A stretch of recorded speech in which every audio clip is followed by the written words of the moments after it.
నారా వారికి తాను చేస్తున్న పాదపూజపై పార్టీలో ఏ ఒక్కరు మాట్లాడినా వారు ఖచ్చితంగా కోవర్టులే అంటూ అవమానించాడు. అయినా సరే మెజారిటీ సీట్లు సీఎం సీటు షేరింగు వస్తుందులేని సైనికులంతా సర్దుకుపోయారు. కానీ అధికారంలోకి వస్తే చంద్రబాబే సీఎం అంటూ లోకేష్ క్లియర్ కట్గా తేల్చేశాడు. అంతేనా, 150 సీట్లలో టీడీపీ పోటీకి సిద్ధమంటూ క్రిస్టల్ క్లియర్గా చెప్పేశాడు. చంద్రబాబు ఎర్రబుక్కు లోకేష్తో ఇంత క్లియర్గా చెప్పించినా పవన్ మాత్రం నాది బానిస బతుకే అన్నట్లుగా యువగంగాళం ముగింపు సభలో యాంకర్ పాత్రకు పరిమితమయ్యాడు. సీఎం సీటు షేర్ చేసుకో అంటే లోకేష్తో వేదికపై సీటు షేర్ చేసుకున్నాడు. ఏమనాలి సార్ ఈ పవన్ కళ్యాణ్ని అని సొంత పార్టీ నేతలు కార్యకర్తలే ఆగ్రహం వ్యక్తం చేస్తున్నారు. ఈ వయసులో కూడా హరిరామ జోగయ్య లాంటి నేతలు ప్రశ్నలు సంధిస్తున్నా పవన్ దగ్గర సమాధానం లేదు. ఇంతకీ లోకేష్ క్లియర్గా చెప్పినా ఎందుకు పవన్ నోరు మెదపడం లేదు? ప్రశ్నలు ఎదురవుతున్నా ఎందుకు మౌనంగా ఉండిపోతున్నాడు? బాబు విసిరే 4-5 సీట్లే పవన్కు మహాప్రసాదమా? తేల్చేద్దాం గన్ షాట్గా.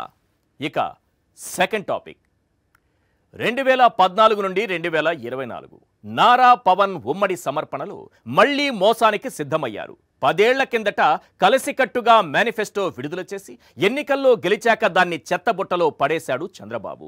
నాడు ఏకంగా 600 హామీలిచ్చి ఏ ఒక్కటి అమలు చేయలేదు. గెలిచిన తరువాత ఎవరైనా ప్రశ్నిస్తారేమోనని ఏకంగా పార్టీ వెబ్సైట్ నుంచి మేనిఫెస్టోనే మాయం చేసిన ఘనుడు సార్ ఈ చంద్రబాబు. అప్పుడు 600 హామీలు గాల్లో కలిపేసిన పార్టీనే ఇప్పుడు 6 హామీలంటూ కొత్త ముసుగుతో మళ్లీ జనంలోకి వస్తోంది. గత ఎన్నికల్లో డకౌట్ అయిన పార్టీ ఇప్పుడు సూపర్ 6 పేరుతో మరికొన్ని మోసపూరిత హామీలను తెరపైకి తెచ్చింది.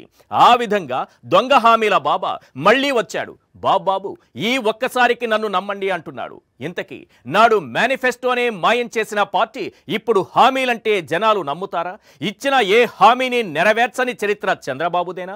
మేనిఫెస్టో అంటే టీడీపీకి టిష్యూ పేపర్తో సమానమా? తేల్చేద్దాం గన్ షాట్గా.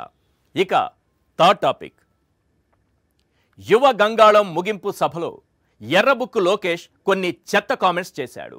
మన ఇంట్లో చెత్త పక్కింట్లో వేస్తే బంగారమవుతుందా? ఇది స్టాన్ఫోర్డ్ యూనివర్సిటీ స్టూడెంట్ గారి చెత్త ప్రశ్న. తనతో సహా స్క్రాప్ అంతా తన పార్టీలో పెట్టుకుని అదే స్క్రాప్ గురించి ఎర్రబుక్కు లోకేష్ మాట్లాడటం ఏదైతే ఉందో అది నభూతో న భవిష్యతి. ఎన్నికల ముందు ఏ పార్టీలో అయినా మార్పులు చేర్పులు సహజం. అలా మార్చినంత మాత్రాన వాళ్ళంతా చెత్త అవుతారా? సీఎం జగన్ వ్యూహాలకు భయపడే ఇలాంటి చెత్త కామెంట్స్ చేస్తున్నారా? చంద్రగిరి నుంచి కుప్పంకు వెళ్లిన చంద్రబాబు కూడా చెత్త జాబితాలోకి వెళ్లిపోయారా? టీడీపీలో నియోజకవర్గాలు మారిన నేతలంతా ఆ చెత్త జాబితాలో చేరిపోయారా? తేల్చేద్దాం గన్ షాట్గా.